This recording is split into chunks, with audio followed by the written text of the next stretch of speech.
All right. Let's chat a bit more about some players who are making their return to the United States women's national team roster. Katarina Davidson finally getting a call up into a national team roster as an available player. She spent some time with the team in training during their stint in Florida. In her return to play protocol, we now saw her go 80 plus minutes in opening weekend for Chicago Red Stars. So she has been bumped up to the full roster, and she's likely going to be available for selection in these matches against Ireland. But she's not the only one. She's coming back from an extended ACL surgery. We're going to see the return of Kelly O'Hara as well. This is a player that we haven't seen in the national team level since last summer with the CONCACAF W Championship, where they qualified for the World Cup. And we're also seeing the return of Casey Kruger, another player making her way back after pregnancy and being away on maternity leave following the birth of her son in July of 2022. So we're talking just like a month apart here, I think, in terms of welcoming a baby boy into the world. If you're Kruger and Ertz, Kruger in July 2022, welcoming her son, and Julie Ertz in August of 2022. Big names, I think, when we were initially talking about that 10-player pool for the defenders going into April. Yeah, I think that it's really important to kind of look at some of these names that are back on this roster. Kelly O'Hara, one that we've known has been working back from injury, but the fact that U.S. fans haven't seen her in the red, white, and blue since July in the CONCACAF W Championship, it's allowed for someone like a Sofia Huerta to come into this roster and make a name for themselves. And at the top of this show, I talked about how there are 10 defenders listed on this roster. I don't foresee 10 defenders going to New Zealand and Australia in July. So because of that, there has to be a little bit of competition between these players about what's going to happen. And so to bring Kelly O'Hara into this mix, Casey Kruger is also an outside back that's fighting for a spot in that role. There's a lot of question marks, I think, around this and kind of who we're going to see, because there's a consistency level with an Emily Fox, a Sofia Huerta. We've seen Crystal Dunn get rotated back into that outside back position. How is she going to fit in there? And now you're adding in two more in Kruger and O'Hara. I'm really curious to see how it all comes together on the pitch. And what is this? April 8th, we get the first look at these friendlies. I'm so intrigued to see how it's all going to come together. If we're going to see 45-minute rotation, if we're going to see full games for some of these defenders, really how Vlatko Andonovski is going to find it best to evaluate these players in this role alongside various center backs. I want to see a Cook, a Sauerbrunn, Germa, Davidson. I want to see a mix of all of them in that central back role.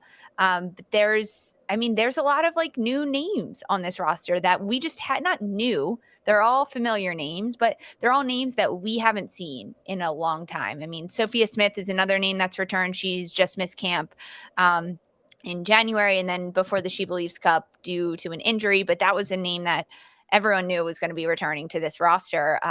Same as Kelly O'Hara, I think, at least for me, I was like, she'll be back on this roster. It's just a matter of when with her injuries.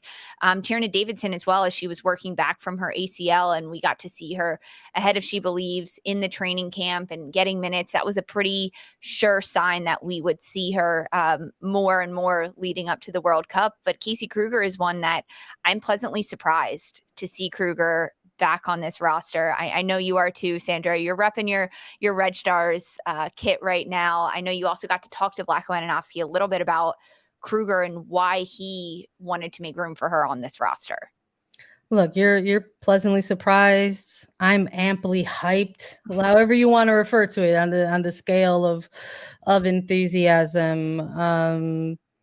Look, Casey Kruger, I think if you talk to anybody, often has a similar have a similar response in terms of her skill set and what she provides as a defender for whichever team she's playing for, whether it's club or country. And along with fielding a ton of questions about Ertz, Andonovski also had to answer a few questions about Kruger's inclusion as well. And I think when we're talking about things that are maybe unsurprising, I mean, we're going back and like recalling all of the, media availabilities or anything that Andonovski has done over time. In those recent Yeah. availabilities, Kruger is a player that he has brought up a few times unprompted of his own accord, and in specific reference to players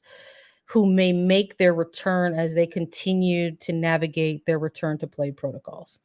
So I'm thrilled to see Kruger make her return. Number one. Number two, again, another thing that's not maybe too surprising to me, but might be surprising for some others. He just reiterated in his media availability that Kruger, the type of skill set that she provides for this team, is why she's back in the mix. Someone who is considered one of the best 1v1 defenders in American soccer. And that is a quote that you've seen around NWSL and the national team program for quite some time. Andonovski has said it. Former coaches of Kruger has said it. Teammates of Kruger has said it. My goodness, Kristen Press in her return to the play against the Red Stars when she was with the Royals, dropped the mic in a mixed zone setting and said Casey Kruger is the greatest 1v1 defender in the world. And Yeah. it's just like, this is just something that's not uncommon when you hear people talk about this player and what they can provide. And I think, again, as if we're talking about that window of time, again, closing a little bit more week to week in the build up to a World Cup, and you have to name specific players to a roster. Maybe you want to have someone who is that sort of lock it in, shut it down type of defender. And even if they are not, that is a player that you probably want in these camps in the build up to a World Cup when you've got forwards on the other side, like a Sophia Smith or a Mallory Swanson, et cetera, right?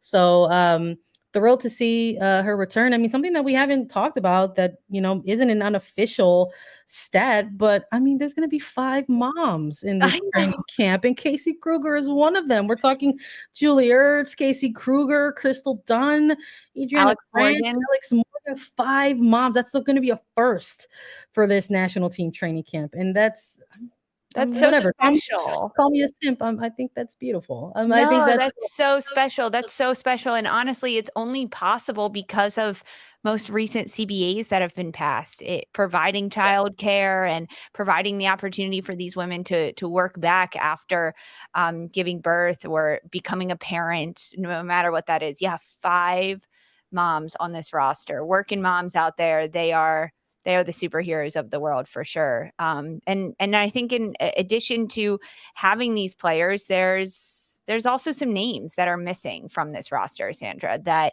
oh I yeah. want your take on. I want to talk about a little bit because there are players that were not called in. Even most recently, looking at the roster for the 2023 SheBelieves Cup, Midge Purce is the only player that was on the SheBelieves Cup and Yeah. won SheBelieves Cup that is not listed to this roster. That's the only one from the last camp to this camp. And there are, of course, other names missing. But to me, Midge Purse not making this roster is, I think, not looking good for Midge as we get this close to the World Cup. What do you think about Purse not being named? I mean, it sucks. Look, for lack Yeah. of a better, for no better way to articulate it other than that simple way. I think we're coming off of an opening weekend where we saw some exciting elevated play from somebody like Purse, converting the penalty kick, linking up with Williams for the assist on the game winner. We've heard a lot. Again, we just keep repeating what we hear. We've heard a lot about how much club play is going to play a factor in these final months leading up to the World Cup. And if this is the pair of games that are the final ones to take place before that final roster is named, that sucks. It sucks to not be that player in the mix, a player that is apparently returning to form if she got that match day one start with their club team. There's also players not listed on this roster because there are delays in their return to play protocol. We've heard about Katarina Macario for quite some time. At the beginning of the year, that perhaps end of March or April would be the return for this player, and now we're hearing that that's getting pushed back to possibly May. So Yeah. those things you always want to be careful with. Injuries are always unpredictable. That's why it's dangerous to put timelines on things like Yeah. that, because things can always change. But I think that is something to sort of flag and note as well. I mean, Katarina Macario is a very exciting player for this national team program, a player that they're very excited to have in their player pool, and unfortunately suffered an injury at an absolute inopportune time. And while there was a lot of enthusiasm and excitement about her successful surgery and her return to play protocols at an accelerated timeline, now we're seeing that that's sort of getting pushed back again. But that also includes players like a Kristen Press or a Tobin Heath, who are players that, Andonovsky is referring to in these press conferences as well. So there's players that we're starting to see the return of that are perhaps coming back into the right time, and then there are other players that I'm looking at where I'm just like, are they truly running out of time now? Yeah, I think that's a really good question because the timeline is incredibly tight. It is incredibly tight. And the fact that Megan Rapinoe was dealing with a bit of injury, that's why she wasn't called in to a few most recent camps. And again, she's not listed on this roster. That's something to me that is also a little bit of a question mark. I think it depends on injury. I don't think Rapinoe will take a roster spot to go to the World Cup if it's just for her veteran abilities, because you look at, there's Julie Ertz on this roster potentially now, a Crystal Dunn. These are all players that I think can bring a similar type of leadership to this team. Now, not the same as a Rapinoe does. I think that there's also a lot of differences there, but it's all, I mean, injury and coming back into things. But yeah, I mean, I think for Midge, this is a tough one. Being brought in during SheBelieves, I think she knew this was a chance and an opportunity. And I mean, we talked about it. We recapped those games. We previewed them. I liked what I saw from Midge. I think she did bring a bit of a spark to that game. But when you look at, yeah, she did. She was the one trying to run around and create everything and do stuff. And to me, that's really tough. That is really tough. And when you look at only 6 forwards called into this camp, Ashley Hatch, Alex Morgan, Trinity Rodman, Mallory Swanson, Sophia Smith, Lynn Williams, that's a little bit confusing to me. But I don't know how things will shake out.